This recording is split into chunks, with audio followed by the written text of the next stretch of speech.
యువతరం కవితకై సాగెను మన పోరు నవతరం నరనరం బిగిసెను కథరా యువగణం తమగణం వినిపించే హోరు జనగణం తనగణం రగిలెను పదరా చీకటిలో ఉంటూ చీకటినే కంటూ కన్నీళ్లు ఎన్నాళ్ళు మింగాలిరా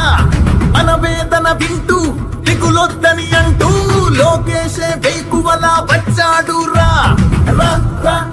కదలి